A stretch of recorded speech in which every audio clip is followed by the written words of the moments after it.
Welcome on board. With some house prices jumping 20% throughout the pandemic, no wonder the Brits are so obsessed with owning their own home. Given that historically prices crash about 20% every 10 years or so, will UK house prices ever go down? The short answer is, I don't know, and anyone who claims to know is lying or delusional. The longer answer is, maybe.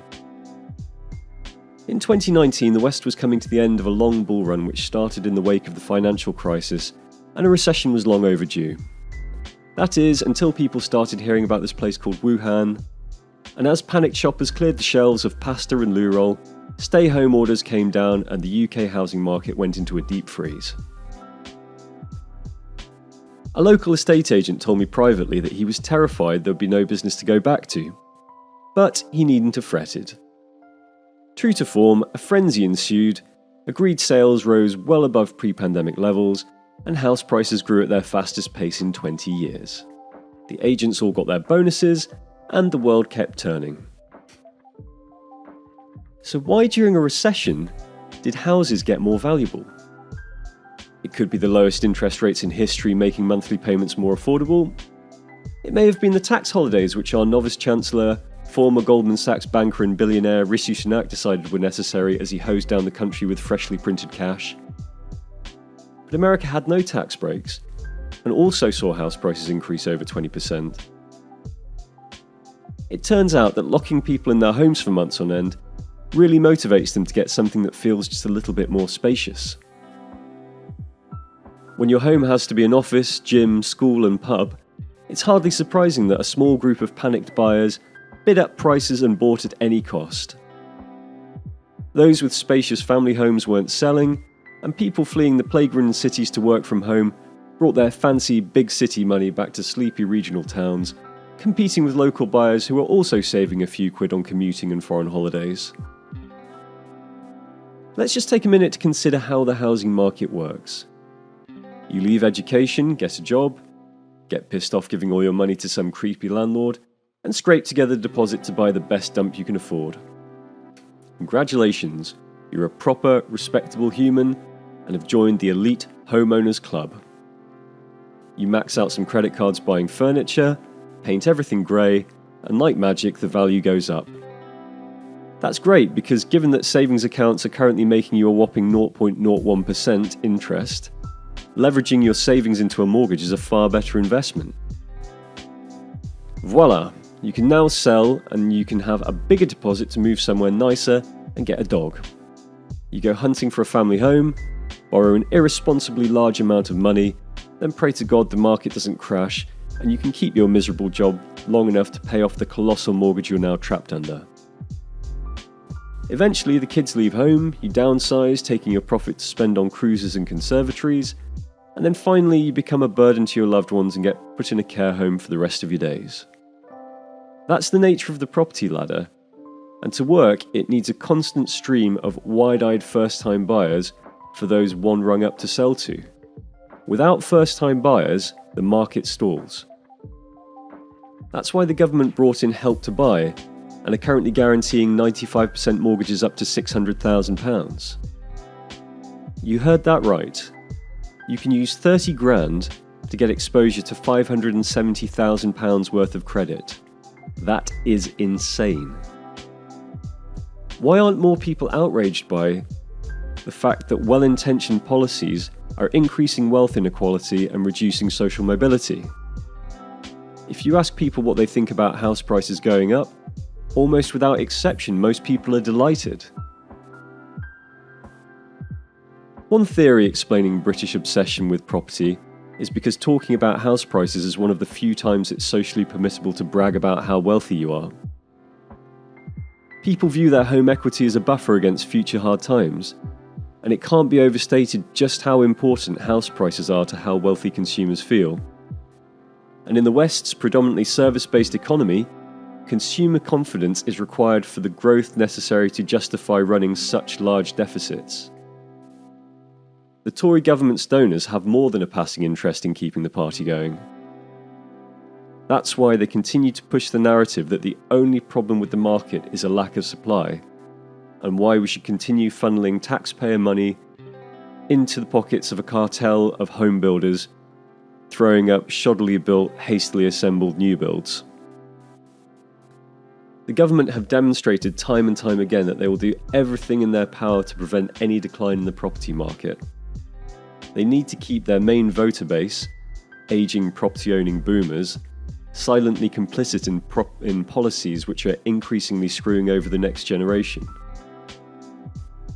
The past year's price rises are great if you own property or have a gigantic mortgage, but they're truly dismal for young people who've seen their cost of housing go up by 20%, and the dream of getting on the property-owning bandwagon recede further into the distance.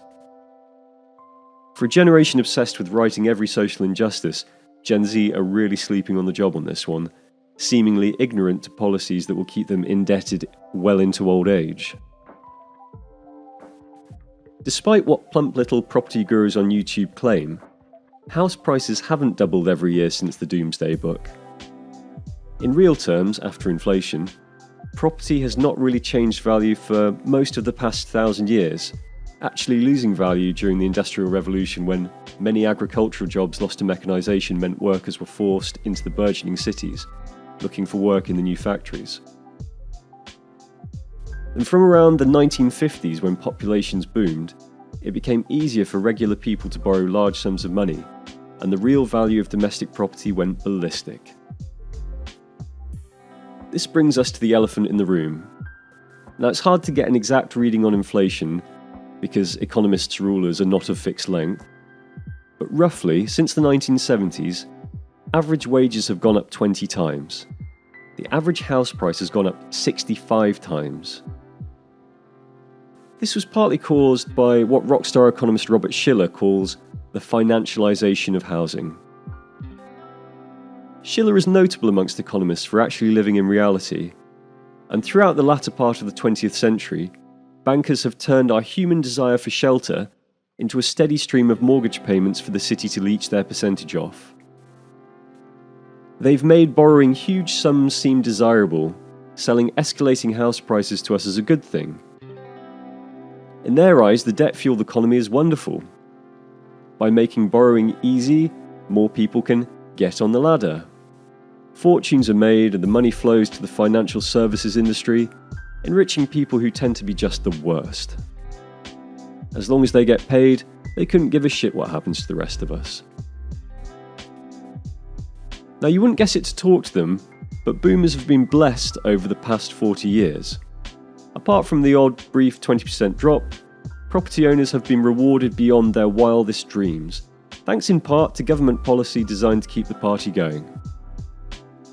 For the past 40 years, the move has been borrow as much as possible, take as much risk as possible, and you get rich. With wages not keeping step, how long can this continue? Owners will eventually need buyers to realise these profits.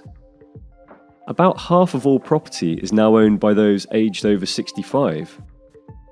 I mean, if there was a god, surely they'd send some sort of plague that only kills old people. But we're soon going to bump up against retirees selling to Zoomers who, faced with higher cost of education and living, simply can't afford their crumbling old houses, even with ludicrously high levels of debt and 0% interest rates.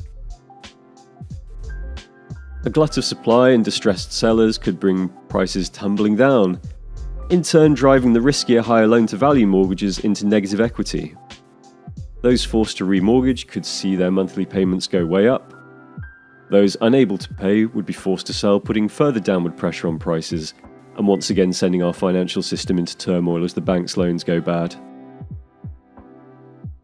Before the government normalised QE, the process of flooding the banking system with money in a process described as the greatest transfer of wealth to the wealthy in history, adjusting interest rates was traditionally the whole game. Now, with inflation seeping into consumer prices, if it proves to be more than just transitory, cranking up interest rates is historically the only credible way to put the inflation genie back in the bottle. And we're not talking about a 0.5 percentage point rate hike either. Paul Volcker's 20% policies of the 1980s would cause the modern debt-fueled financial system to implode. Contemporary society simply couldn't handle them without a tsunami of bankruptcies. Given the long-term average interest rate of around 5%, should banks be taking a more responsible attitude to lending? After all, the last time they got it wrong, they had to be bailed out by the taxpayer to prevent capitalism from failing. They can afford to make less money. No one is forcing them to lend irresponsibly. So what now?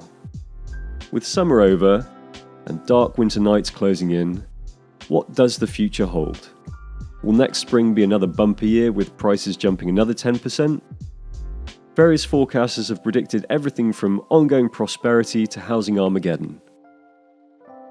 No one can say whether an asset price is in a bubble. You can, however, consider that given all the wacky shit that's going on, prices might be in a bubble. Be sure you fully understand the risks to your own financial well-being before taking on a mortgage. Don't rely on the bank's Mickey Mouse affordability check or listen to prats on YouTube who advocate irresponsible borrowing.